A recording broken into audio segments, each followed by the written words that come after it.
Okay, I think we're going to get started now.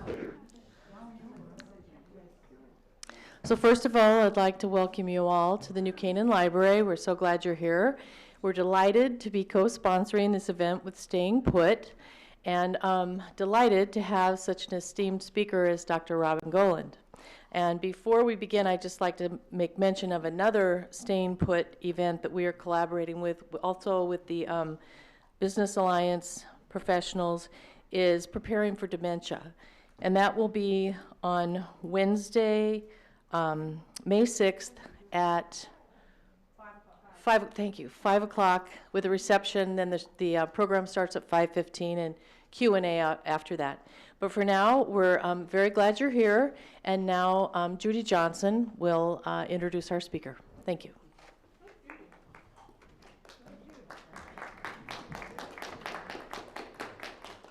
Hello, everybody. 16 years ago, Dr. Goland began one of the nation's most successful efforts to advance patient care, research, and education in the field of diabetes. In October of 1998, under her direction, along with Dr. Rudy Leibel, her co-director, the Niobe Berry Diabetic Center at Columbia University Medical Center opened, combining premier family-centered patient care and education with world-class diabetes research programs. Dr. Goland is a graduate of Harvard and Columbia Medical School, where she was the chief resident, and now she's the chief. So I'd like to introduce Dr. Robin Goland.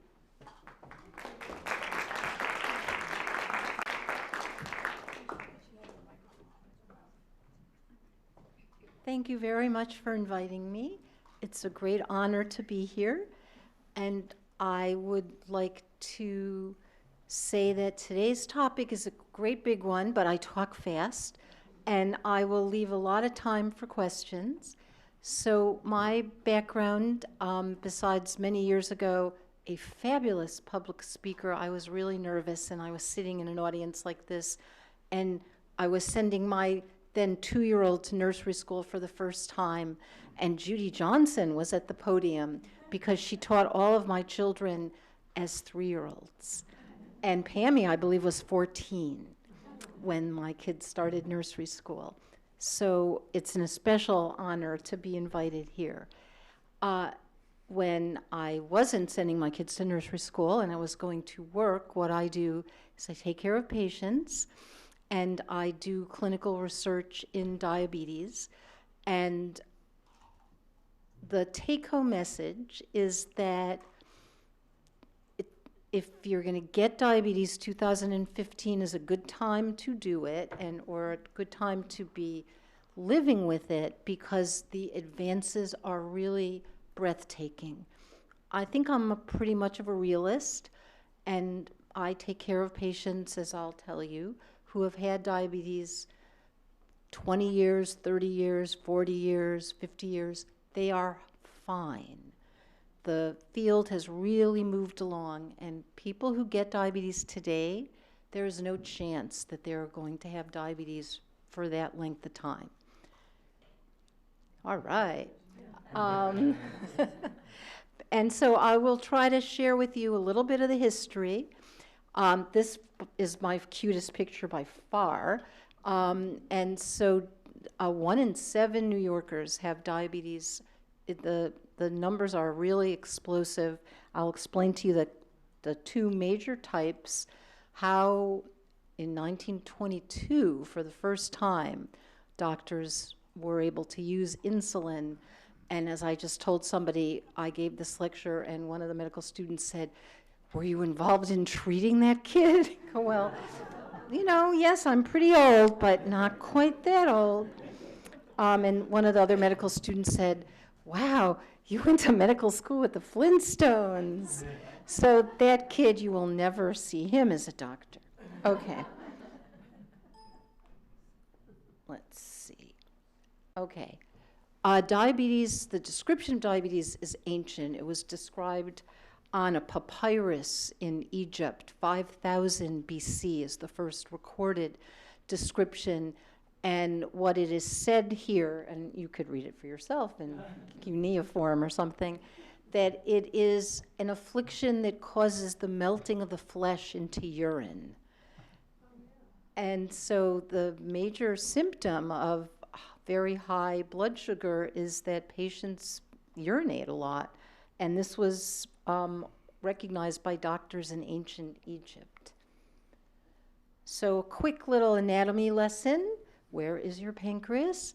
So it's on the left-hand side behind your stomach, and its job is to help you digest your food. There are little islands of cells that secrete the hormones. They make up a tiny amount of the pancreas, 5%. And because under the microscope they look like islands, they were called by this pathologist Langerhans islets.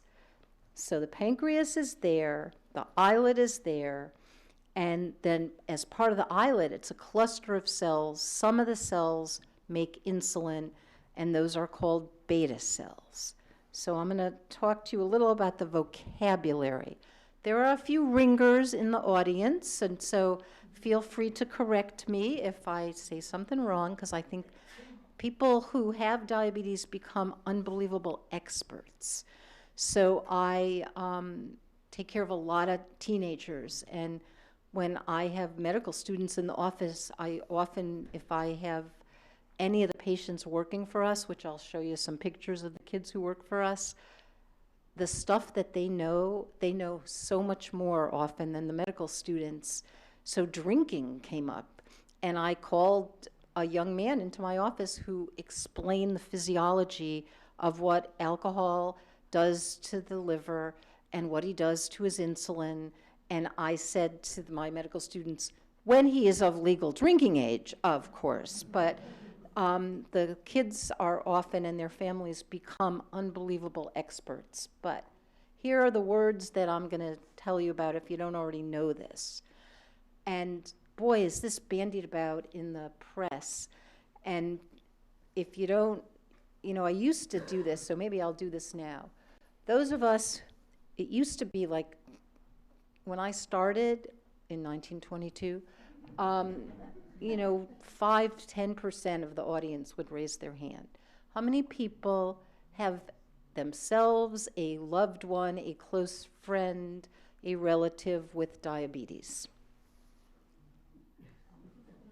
Okay, so that's unbelievable. So the first thing to recognize is that the patient and their family are experts, nobody else is, but everybody's going to know something about this. The airport screener is going to have a story about grandma. It's not going to be a good story, so just ignore them. Okay, so there's type 1 diabetes, type 2 diabetes. I'm going to tell you the difference in 1 second. I told you about the pancreas, the beta cell, and the islet cell. So the islets are those little islands. The beta cells are the cells that make the insulin. Insulin is the hormone that circulates in the blood that puts the sugar in the cells to use for fuel. It's really not that complicated. And another word for sugar is glucose. Another word for high sugar is hyperglycemia. Another word for low blood sugar is hypoglycemia. So if you got that, you're already a diabetes educator, because those are the concepts. And if I just go back to this, there are nearly 30 million people in the United States with diabetes. It is enormous. And about 90% of them have type 2 diabetes, a disease you get when you make insulin, but you don't respond to it normally. The rest, the 10%, get diabetes because their immune system goes after those tiny little cells that make insulin, and you slowly become insulin deficient. They both cause the blood sugar to be high, so they have that in common, but the way you get it is a little different. And then over years, people with type 2 diabetes their beta cells can poop out. And over years, they might then need to be treated with insulin. Another difference, which again, the airport screener is not going to know, but is going to have an opinion about, type 2, they're both genetic. There's, family members often with either type 1 diabetes or autoimmunity. In the people that come down with type 1 diabetes, although 80% of people with type 1 diabetes don't have a known family member. So it looks like this enormous meteorite, but there's still a gene from the mother and a gene from the father that alone don't do anything, but it's when they get together, the risk goes up. It's nobody's fault, and we're figuring it out. Type 2 diabetes, 90% of the time, everybody's got it. So when I have somebody in the office, I don't ask who, I ask how many. Both parents, the mother, the father, the aunt, the uncle. And that's the one that's associated with a higher body weight, more common in ethnic minorities, type 1, more common in white people. But it's an equal opportunity kind of thing, and you can't tell the players without a scorecard. Thin white people sometimes do get type 2, but not often. And the other way to look at this, which is less fabulous, 25% of school children in New York are too fat. So therefore, a child with diabetes, 25% of them are going to be heavy. That doesn't mean they have type 2 diabetes. That just means they're kids like everybody else. And right now in New York City, they're too big. But in general, type 1s, the peak age is between 5 and 12, but it happens throughout a lifetime. I think about these stories, and since Judy and I have been friends for so long, she's heard me say this, so I apologize if I'm boring you. I said to a man who, in his late 60s, early 70s, boy, you are really behaving like you have the juvenile form of the disease, and without missing a beat, his wife said, well, he is very juvenile. But, he ran a big company. I don't know how juvenile he could have been, but he had type 1 diabetes, and here's a problem. This is the story about type 2 diabetes. We're, as a country and as a world, we're struggling with body weight, and that is a huge risk factor for type 2 diabetes. That's not type 1 diabetes. Type 1 doesn't turn into type 2. It doesn't go back and forth. And it's enormously costly, and younger people are getting it. This is actually from a New York Times series on diabetes. A patient of ours, a college girl with type 2 diabetes. That really shouldn't happen. For young people to be getting what, when I was young, we called old age diabetes. But in general, type 2 diabetes, both genetic conditions. Nobody ever woke up in the morning and thought, I'd really like to struggle with being too heavy and have diabetes. Nobody brought it on themselves, neither the type 2 or the type 1. And type 2 diabetes, if one has the genetic predisposition, exercise and diet 60% of the time prevents it. It's just really hard to do. And nobody knows how to do it. And that's what I'll say about that, and I'll be happy to answer questions about that. It is my feeling that type 1 diabetes is going to get cured a lot faster than type 2 diabetes. But the prevention of type 2, we know how to do that. We just don't know how to implement it. Yeah. Are the statistics the same in the U.S. as they are internationally? For diabetes or obesity? Diabetes. Type 1. So type 1 diabetes, because of the genetics of who gets it, is highly enriched in some unusual places. Finland, the Scandinavian countries, Sardinia, in the United States. It is virtually unheard of in China, in India, and among African Americans. Almost unheard of in Africa. not impossible, and it's more common in Puerto Rico, uncommon in the rest of the Caribbean. And it's almost certainly because of who people marry and the genetic background.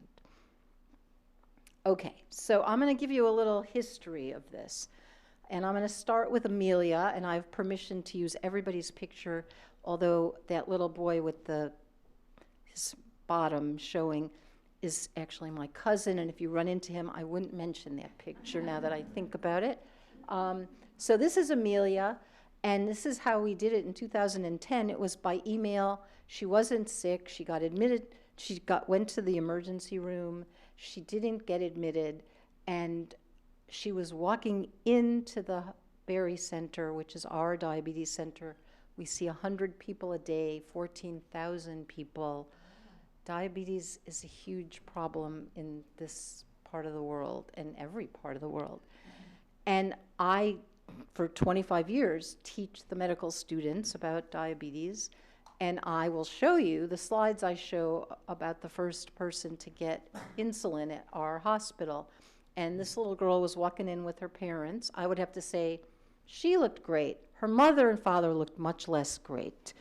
And her mother said, the pediatrician actually said, you got to hear what this kid's mother just said to me. And what Karen, the mom, said to me is, you know what? I'm pretty sure this is the hospital where my grandfather was treated. And I think he was one of the first people in the world to get insulin. And so I said, which is what you would say, like, not really, it was such a coincidence. Is your grandfather Edwin Mannheimer? And she went, my name is Karen Mannheimer. And I took them in my office. I have his chart. And so, yes, it was our hospital. And there had been no case of diabetes in this family for several generations, but now this little girl. So how did she get this? So you start out with a genetic predisposition, and something triggers it. We're going to figure it out. We're not sure what. For any of the people with type 1 that you know, if they had an identical twin, that identical twin would have a pretty high risk of getting it because they have exactly the same genetics, but it wouldn't be 100%. And it wouldn't be immediate. And in some cases, the discordance is 50 years. So one twin gets it at 10, the next twin gets it at 60. So something is going on there, that one twin's beta cells are fighting back. And if we could figure out what that is, like how did my 70-year-old get it at 70? And how did little Jakey get it at 11 months old? His beta cells are wimpy. And if we could help people arm their beta cells, that would really be something. And then your immune system goes after your cells, and you lose enough, and then the sugar goes up, and the kidney is very effective at keeping the sugar in your bloodstream in and putting it into the body to use for fuel. Soon as it gets above 300-ish, starts to spill out into the urine, and that causes people to pee. And then that's the main symptom that the Egyptians noticed, that most everybody with new type 1 diabetes notices. But there are a lot of reasons for that, and often the diagnosis could take some time. So before this, and I mean, it's not that long ago, 1922, there was no treatment for type 1 diabetes. Hard to imagine. And so these are two doctors, Banting and Best. One of them was an orthopedist, what he was doing with the beagle dogs and the pancreas. And they figured out and presented at a national meeting in the summer that this little protein that you could take out of the pancreas, if you took a pancreas out of a dog, they would start to urinate and get very sick. And if you gave them this pancreatic extract, they were seemingly cured. It was miraculous. It was presented at a meeting, and this is a letter from a doctor in 1921, Elliot Joslin, to Dr. McLeod, whose lab they were borrowing to try this idea out, that basically says, that is amazing, and how about you send us some to shoot into people? To which he went, okay. All right, so we will fast forward. They tried it in Boston and Toronto in August of 1922. And in November of 22, a little boy on the Upper West Side named Edwin looked like that. This is this little girl's great-grandfather. So in the 20s, there was just nothing you could do. You lost weight, you continued to lose weight, and he was admitted, and he couldn't stand up by himself. And this is his note from the hospital. He was referred to the hospital. He was emaciated. He had acetone breath. Those are breakdown of fat products called ketones that build up when you're insulin deficient that make you sick. And he had glucose in his urine. The diagnosis is diabetes, and it was signed Dr. Richards. The first medical joke I ever heard in medical school, somebody pointed out that Dr. Richards went on to win the Nobel Prize. True story. He was an intern here. He invented cardiac catheterization. And this elderly professor who used to give the diabetes lecture said, Dr. Richard went on to win the Nobel Prize, not for this note. It's a little cursory, but they wrote to Banting and Best, and they said they have this little boy, he's pretty sick, and could they send him insulin? And there was an elderly doctor, Dr. Robert Lerb, who reported to his son, who still works with me, that the insulin came in the mail. It had roots and twigs. It was extracted from beagles. And they thought, well, why not? I mean, there was no regulation, no FDA. This little boy was really sick. And here is, I don't know how well this projects, but the final note. This case is a remarkable example of the value of insulin in a severe type of diabetes. He was admitted weighing 30 pounds. He was 11 years old. He was a skeleton. He could not lift his head. After treatment, he gained in weight. May I point out his hospitalization? 10 months. We don't do that anymore, really. And the great thing is that the nurses' notes, by month 3, they hated him. He was a normal 10-year-old boy, and he was a pain in the butt, and he got into trouble. And he was constantly on timeout and in detention, and it sounded like he was back to being a regular little boy. It was great. He rapidly gained in weight. His disposition improved remarkably, I bet. He needed insulin, and he used 60 units for 120 grams of carbohydrates. I don't know, I thought we invented carbohydrate counting, but no, they were already doing it in 1922. The picture in the chart tells his story as well as anything could. Weight on admission, 30 pounds. Weight at discharge, 55.5 pounds. That's Edwin. It's pretty shocking. And that's what he looked like when he went home. So I showed this. I teach a course for doctors from developing countries, and I gave a lecture like this, and there were 5 or 6 doctors from Africa where they still have shortages of insulin. And when I showed Edwin at discharge, they stood up and applauded. It was unbelievable. And that was Edwin. He went on to grow up, to get married. His wife died a year or 2 ago in her late 90s. I mean, this wasn't that long ago. He started a chemical company that turned into a fragrance company that has a lot of employees. They're heavily involved at the University of Pennsylvania, where he went to school and wrote this paper. The family gave it to me for his freshman English class that detailed his experiences as being one of the first people in the world to have his life saved. And about his intern, turned out to be like a famous guy. You know, he was 10 when he first diagnosed, and now this is 8 years later. And the doctors marveled at that I was still alive. I was nothing but skin and bones with a large, emaciated stomach. I was riveted. This kid, oh my, whoops. He got a B plus. I don't know what you have to do to get an A in the University of Pennsylvania expository writing. Okay, this is the only graph I'm going to show. It was, apparently there was like celebration in the land. In about 3 months, 5,000 patients had been treated. The mortality rate went to, almost nothing. Lives were saved. It was thought to be miraculous.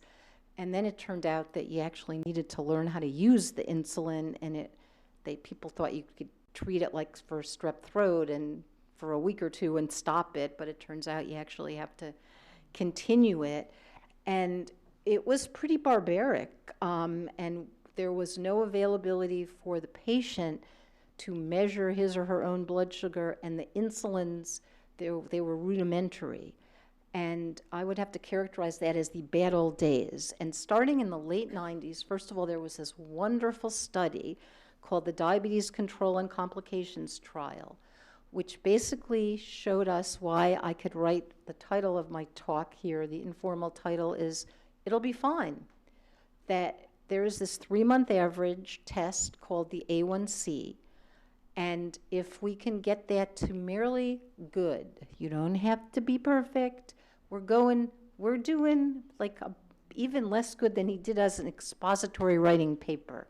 That this graph shows that people worry about getting organ damage from diabetes, but if you could keep your blood sugars in the B minus, C plus average range, your risk of getting all of that down here, the lines start to be really close to people without diabetes. And so from a condition where we worried a lot about people's eyes and people's feet, we don't really even talk about it, because my patients who've had it 20, 30, 40 years, the Supreme Court judge, the hockey goalie, the quarterback, I heard he's not such a good quarterback, but it's not because he's sick, that this has now become manageable, and it's tricky and it's time consuming and it's aggravating, but it shouldn't be a health risk, which is saying something that 20 years ago I wasn't able to say. So how do we manage it now? So this was the insulin pump in the 80s, not that practical. And this is what we got going now. These are little glucose meters. So the insulin, now you can get insulin that doesn't cause a lot of lows, that you could regulate. It's still hard, but you could match it to the food and the exercise and the stress, and then you can check your own blood sugar. The kids are usually better than the doctors and nurses. They come in, has like a USB port, and it's all downloadable, and this is not your mother's, insulin syringe. Nobody does that. So you start out with the pen, and it's very, it's not fabulous. Let's not, I don't want to sugarcoat it, as it were, but it's much less bad, and it's easier. And then there are all kinds of devices. So there are pumps, there are sensors, there are now children at nursery school wearing little glucose sensors where in the front of the room, the teacher or the aide has the child's sugar every 5 minutes on an iPad. I had a parent in my office who showed me the watch, and it was his son's blood sugar in nursery school. He was in my office. The kid was in nursery school somewhere here. People have it at their bedside so that they're watching somebody's blood sugar, or it's not exactly blood because its sensor is under the skin and it's not perfect, but it's a lot better than it used to be. And there are all kinds of trials to make it better still. So here's my summary about the clinical part, and I'm almost done and we can ask questions then. So people with type 1 diabetes are healthy with normal life expectancy. We prevent the complications, but it's not a picnic to manage. It's stressful, it's challenging, it's time consuming. And we run a diabetes camp in the summer. And every year, and our children with families and resources and health insurance and a place to live are the counselors in training. And every year somebody comes into my office and says, okay, you are not going to believe what is going on at this camp. And I think, yeah, I'm pretty sure I'm going to believe it. But, you know, we have children whose mother is in jail, whose, you know, they're in the shelter.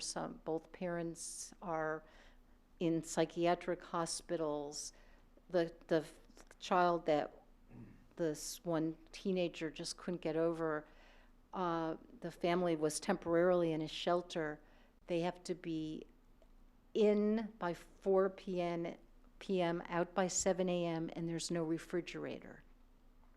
And so how do you manage diabetes? There's no stove, there's no kitchen. It's breathtaking. And if you add socioeconomic challenges on top of that, not everybody could do it. It's really not for the faint of heart. And people who do it every day, it's a marathon, it's not a sprint. They're heroic, type 1 and type 2. Anyone who's ever once said to someone with diabetes, should you be eating that? Never do it again. Instead, you have to say, wow, I had no idea that you were doing such a lot of hard things. What could I do? How could I make it easier for you? Because everybody's different. Some people want to talk about it, some people don't. And some people will say, you know, when I come to your house for dinner, how about don't serve 400 grams of carbs, or let me know what time we're eating, and don't be mad if I don't eat absolutely everything. Or they'll say, no, I actually don't want to talk about it, but, you know, ask instead of judge. And for the people with type 2 diabetes, you know, I have a patient who said that when he eats out with friends, you know, he should have a dessert every now and again. If he orders a dessert, one of his best friends takes his water glass and pours it over his dessert because he loves them, and I would kill him. Can't picture that, but, you know, everybody's different, so that's what I would say about that. So if now I've told you that we know how to treat it, people take care of themselves, we work hard to stay healthy. We had a patient on, I never saw this show, but I am told this is American Idol. That's a little girl, you could see her pump in her diaper, if you look really carefully. And the man in the middle came to talk to our diabetes camp because he told me the following thing, that's his airplane. That one is that he donated flying time when the earthquake, the last one, hit Haiti, so that he ferried medical supplies to orphanages and advocacy organizations in Haiti. And this is a picture of him because he thought it would be fun. He flew that plane with his long-suffering wife to Siberia. You know, he stopped in, I don't know where, you stop in Russia someplace. And I said, you have your own plane and that's where you chose to go? You never heard of the Bahamas? Like, what is the deal with that? But people, I mean, he's got a pilot's license. He goes everywhere. He does everything. The bar is pretty high for the experimental therapy that our patients would accept.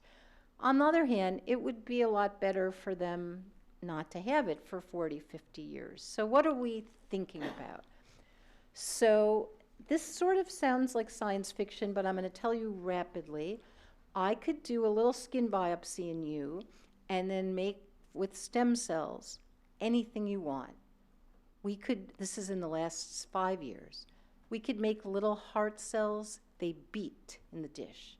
Unbelievable. Little brain cells, little pancreas cells, they make insulin. This is coming, this ability to replace cells that are lost. We may be, and a patient of mine said, oh, big deal, this took you such a long time to figure this out. In my business, I have been outsourcing for 25 years. We're going to outsource the insulin. All right, so the pancreas is under assault by the immune system, or in type 2 diabetes, just not working very well. We'll just teach another part of the body to do it. And there's some really interesting work to teach the gut to make insulin.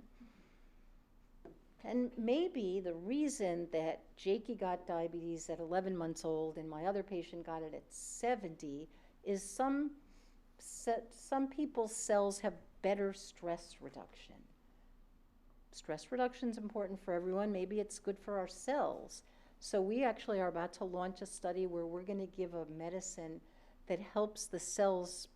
It's like yoga for your cells, to see if we could help the cells withstand the immune assault and stave it off longer. And then there's the whole technology based. If we could do pumps and sensors, somebody is working on a pump and a sensor and an algorithm, so we take the patient out of the equation. And we're about to launch a trial of that in a year where it does it all. And it reads the sugar, it gives insulin, one of them even gives another hormone, and the patient is out of the equation. Interesting, a bunch of my patients who've had it for a long time went, no, not so fast. I would have to be convinced that that pump and sensor is smarter than I am. But, you know, we do have implantable defibrillators. We have allowed technology to do a lot of things that are pretty complicated. That is probably coming. It's exciting. All right, so this is just a picture of taking stem cells, reprogramming them, making insulin-producing cells. And this was a paper that we wrote. We know how to do this. Amazing. This is a picture showing that we know also how to take your gut and turn that into sort of an auxiliary pancreas. Your gut knows how to make hormones. It just doesn't know how to make insulin. Well, we'll help it. And that would be a cure. That would be amazing. And it is possible that the immune system is pretty smart, but it might not know like about gut insulin. It might go by and go like, what is that? That's, you know, and it might just be very specific for the pancreas. We have to see. And this actually, the drug that we're using to protect the cells from ER stress is experimental. It took me 2 years to get an IND and do all the paperwork. And when it was all completed, the medicine is available in Italy. You could buy it in somewhat disreputable gyms. I discovered some weightlifters have discovered this, and there's like a black market, and it's called damage control. So this is a picture of the first studies, and those are 3 hombres, on the bionic pancreas, as they call it.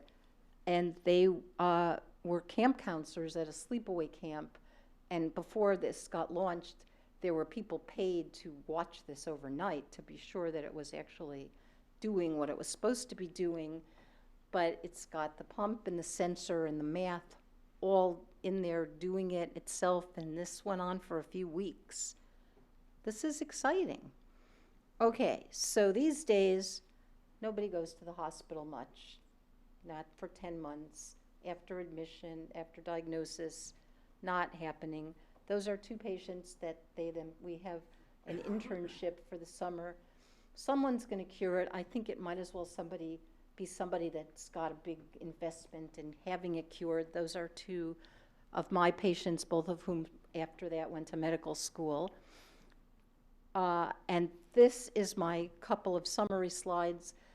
This is a book about diabetes written by one of our littlest patients that I think sums it up pretty well. At the beginning, my dad gave me insulin shots in my arm. I was very brave. Then I went to the Naomi Berry Center and met Dr. Gallagher. She was nice and not scary. That is the only picture of Dr. Gallagher tall in the world's literature, because she's quite short. Even though I have diabetes, I run and play just like the other kids, and I do flips in the pool. And this is by Caroline, who drew a picture. This is the research lab in the diabetes. That's the dark room where we develop film for experiments. And the sunshine up there is the cure for the flower. It was very sweet. And this is our future plans. No more diabetes, please. The earth would be a better place without diabetes. Okay, I am done with the formal part of this, and I am happy to answer anybody's questions. All right. So you could go first. I'm just curious, are the symptoms the same for high blood sugar and low blood sugar? Okay, so the goal in diabetes is to have no symptoms, nobody's sick, everybody feels fine. That's why I love it. But if one's blood sugar gets high and stays high, then you feel thirsty and you urinate a lot. In a low blood sugar, everybody's a little different, so they feel it the way they themselves feel it. Often you feel shaky and sweaty and hungry. And if it's low and stays low for a long time, you could get confused and even pass out. Okay, yes. The process of, I guess, was making insulin that could be used, uses embryonic stem cells. I've been hearing that it's no longer, you can use ordinary stem cells that are not embryonic for a lot of things.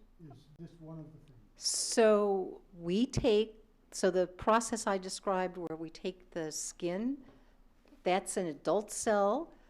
You could put little chemicals on it. It turns into I called it an embryonic stem cell because it looks like that. There's no baby, there's no embryo, you just took a skin cell in a dish because we figured out the steps. So the science is so far ahead of the politics. I tried to explain this to one of the senators who was writing legislation that, science moves pretty fast. And then you put other chemicals on, it's like driving. Like if you turn left, you go to the heart. If you turn right, you go to the pancreas. You could make liver, you make gut. And so that's called induced pluripotential stem cells. You start with the adults fully, what I would have thought was a skin cell that has one act. It knows how to be a skin cell. It's totally wrong. We could manipulate it. You take it back to its babyhood, sort of, and then you could make anything else. Nobody's yet taken one of those cells that you've manipulated either with embryonic stem cells or starting with the skin or another cell and working backwards and cured anybody yet. It's coming, though.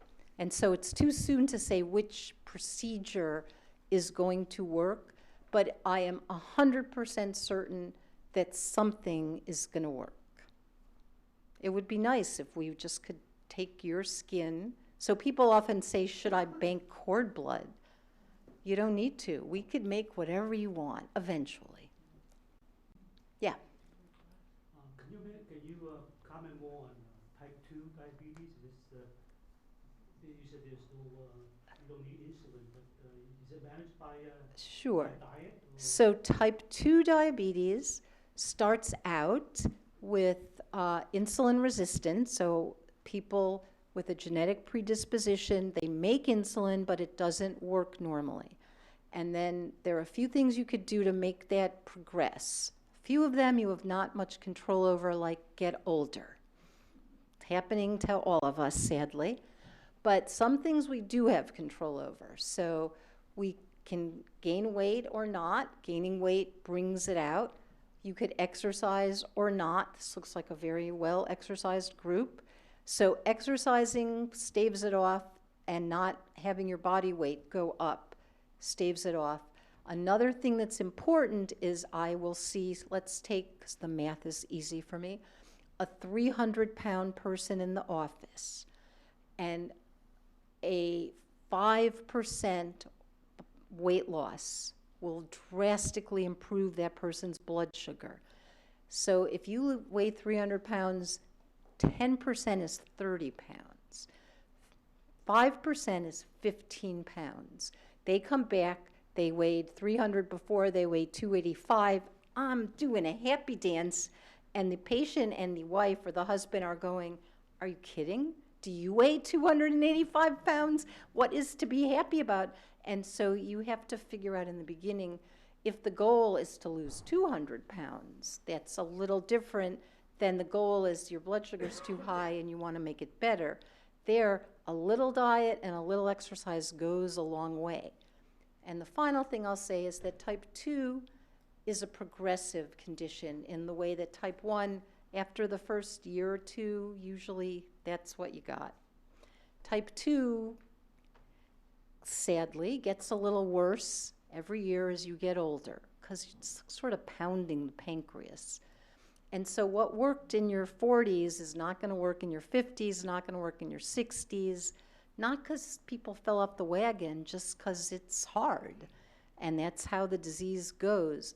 So first you do diet and exercise, then you get one medicine, then often you need a second medicine, and then you might need insulin or another injectable, and everybody's a little different.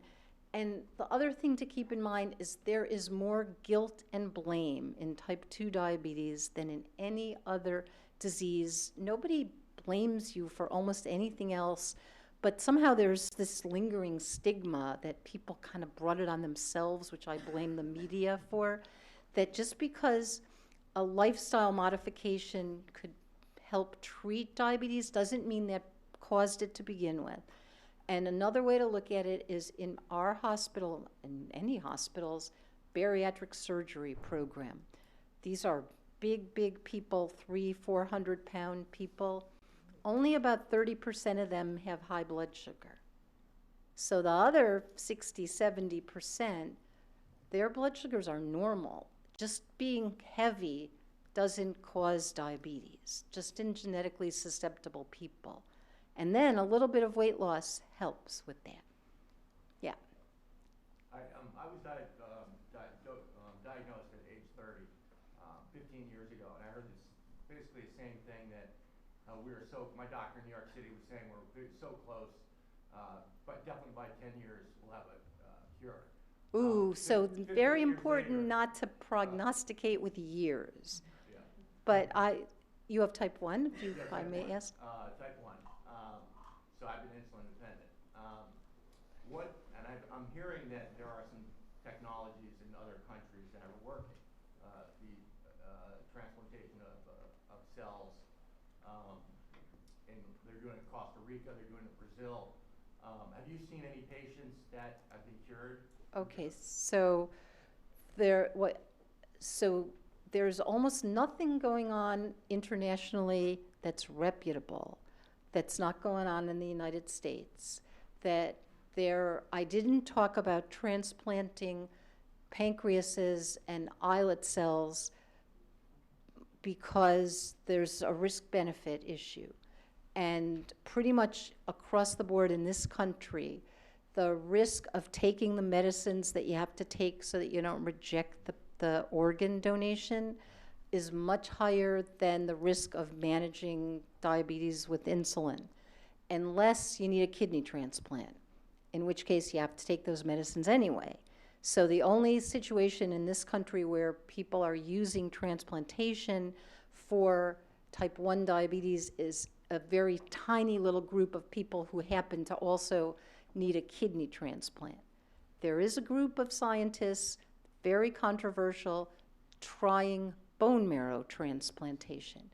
The first studies, if you use very high dose immunosuppression, you can get some people off insulin for some period of time, and only a few people die, and only a few people become unable to have children and have ICU stays and respiratory failure. You know, I would throw my body over any patient who came in, and people have asked me about it, so risky that, you know, a procedure that had a significant risk of death,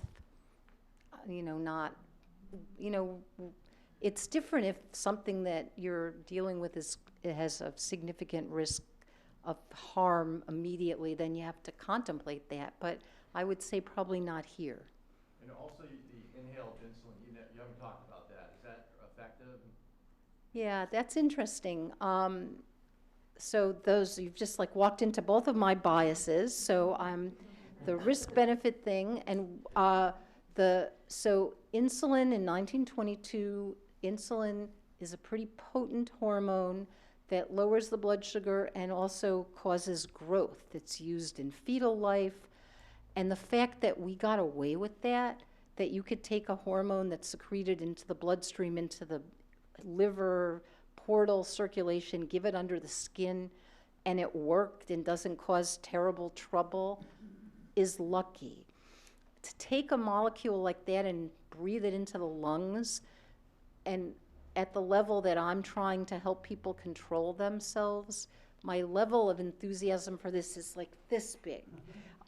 Because I think if you get a cold, if you go out running, if heaven forbid you smoke, or then the other problem is it only comes in the short-acting version. And so to try to match that to the food with the precision that people are able to achieve with, it's a drag that you have to inject it, no question. But so far I haven't seen anything that's worth the risk that would be better than that. Yeah. The good news is I'm 69 and I've had type 1 for 59 years. Wow. Amazing. Where and as you say, people that have lived with these things become very educated. And so a couple of things you've said confuse me a little bit. Only a few. I'm doing better than I usually do. What? No, Only you're a doing few. Great, and I really appreciate it. You said blood sugar level of 300. At that point, sugar starts spilling into the urine. So everybody's different. So yours might be 220, somebody else is 310. Is that the question? I'm sorry to interrupt you. Well, that is the question, but the more common figure I've heard is 180, and there's a huge spread between 180 and 300. But, not that, so I was a little surprised at that because I'm sure mine spills less. But there's a big differential, obviously, between 180 and 300. The other thing is, living with diabetes, and I've done it for 59 years, and it's certainly easier now, but I consider it a second full-time job. Yeah. So I felt, I know you want to be positive, but it is a burden. Every day it's a burden, and matching up those levels. I maintain my A1C about 6.5. That's amazing. Which means I'm on the edge of being low often, right? There's no way to do it otherwise. And managing that is very difficult. Now, that's a good level to prevent, maybe the ideal level to prevent complications. But very difficult, I find. At least for me, you may have patients that are different. But for me, it's a full-time job. 10 to 12 blood tests a day, adjusting your insulin. And I thank God I can do that because when I started, it was one huge shot a day. I had to boil my syringes before school in the morning and take pig insulin, which I was also allergic to. Right. So I got severe welts and muscle loss by the injections.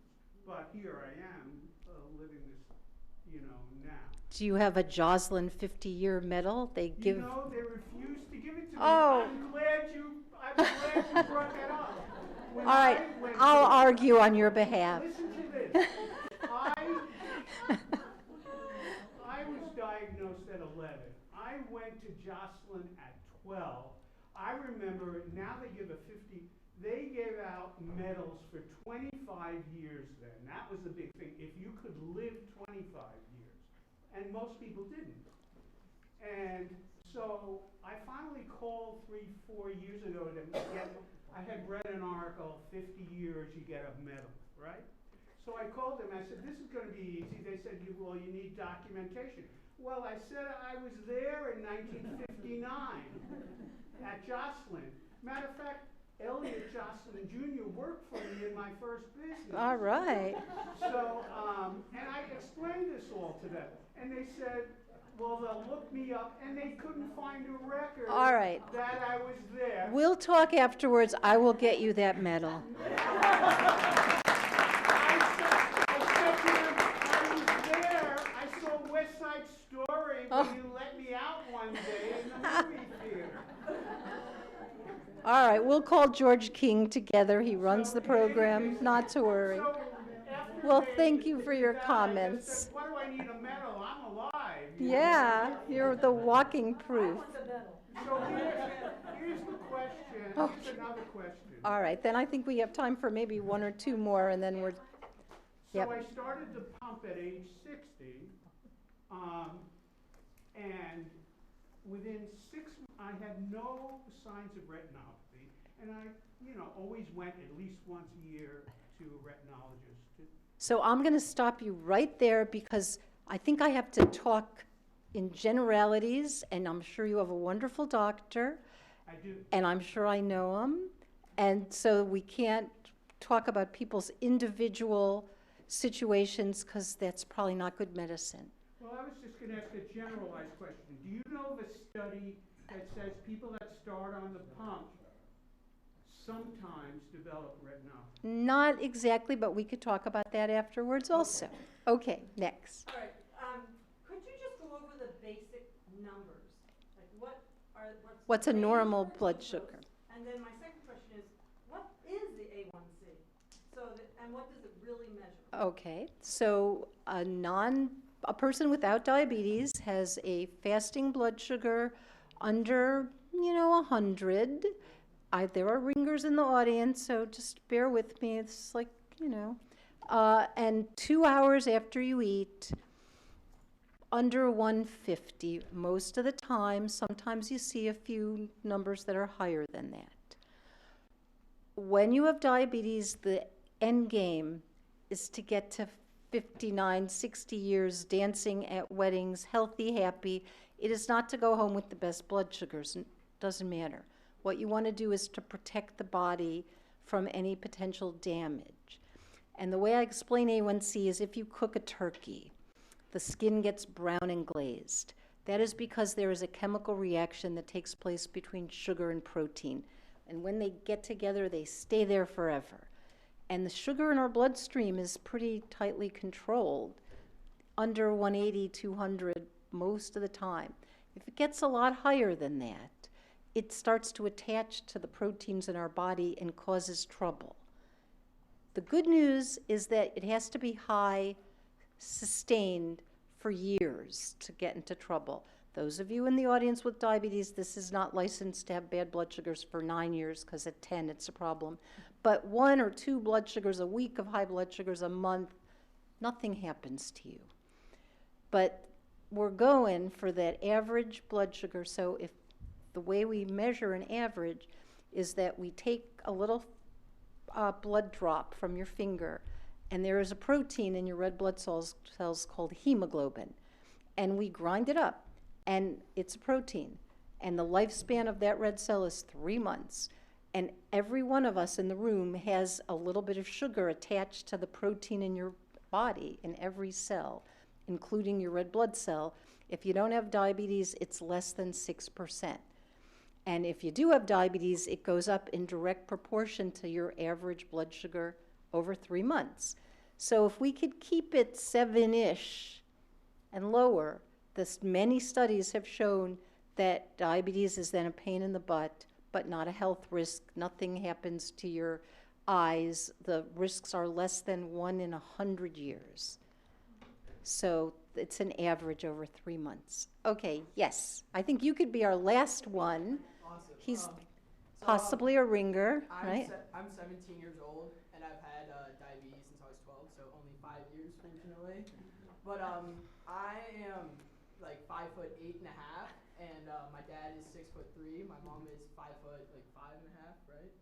And I've been worrying about like my growth recently because I'm 17 and only 5'8.5", which I mean is like the world's like average, but still kind of worries me a little bit. I just wanted to know what your opinion was. I read something that says that things like high blood sugar can like delay puberty and sometimes even like stunt growth. And I just wanted to know what your opinion was on that, and if you thought that diabetes at all can affect like human growth rates and things like that. So it's a great question. The answer is in general, no. That we're going to have to go with the parents here. Sorry, are the parents here? My mom is. Yeah. Well, good. We'll blame the father's side of the family. That if the diabetes is in horrific control for decades, that could have, you then are sick, and then that's a problem. But in general, probably not. It's not a